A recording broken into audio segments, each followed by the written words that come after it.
Every April Fool's Day, my boyfriend joined his childhood friend in the same cruel prank, pretending to propose to me. Last year, I slipped the ring onto my finger, my heart full of hope. Suddenly, the mechanism snapped tight. Pain shot through my hand and I cried out. He apologized afterward and promised that this year the proposal would be real. As such, I arrived carefully dressed, believing him. Instead, I was met with a face full of cake. He reached out gently, wiping the cream from my face as if it were nothing more than a harmless joke. However, this time, I took a step back. After 6 disappointments, I chose to walk away. So why was it that, in the end, he was the one consumed by regret?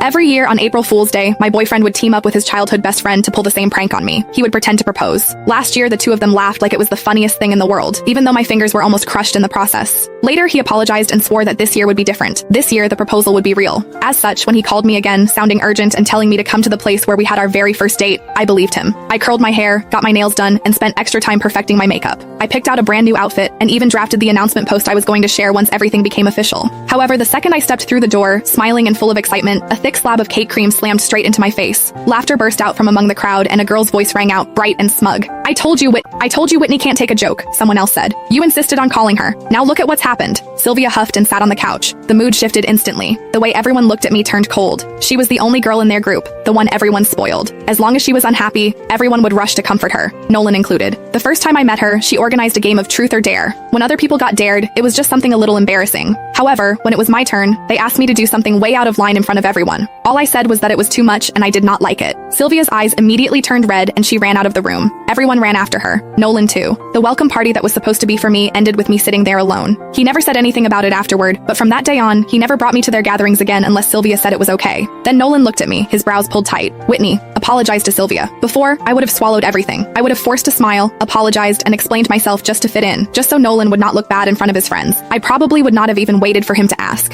However, when even breaking up meant less to him than a single moment of Sylvia being upset, I finally understood. From the very beginning, this relationship never mattered as much to him as what he had with her. I bent down and picked up the bag and coat I had bought in order to meet his parents. As they stared, cold and judging, I said, Nolan, we're done. I mean it this time. My heels felt unsteady as I turned and walked out. As the door closed behind me, I could still hear Sylvia's light, teasing laughter drifting out from inside. Are you seriously not going after her, you hopeless romantic? Nolan let out an icy laugh. She's just throwing a tantrum. If I actually go after her, what about you? He shrugged like it was obvious. Besides, she has no one to rely on except me. She's way easier to deal with than you. My heart felt like it had been split open. His words cut through me like a knife, slicing into wounds that had never fully healed. 6 years ago, right there, Nolan had confessed to me. He told me I was the one he wanted for the rest of his life. Truth be told, it had not been easy for him to win me over. When I was 15, my parents both remarried and started new families of their own. I became the extra piece no one wanted to talk about. I resisted relationships, and I resisted the idea of building a family. I turned him down 5 times. The last time, I was living alone when a stranger started following me.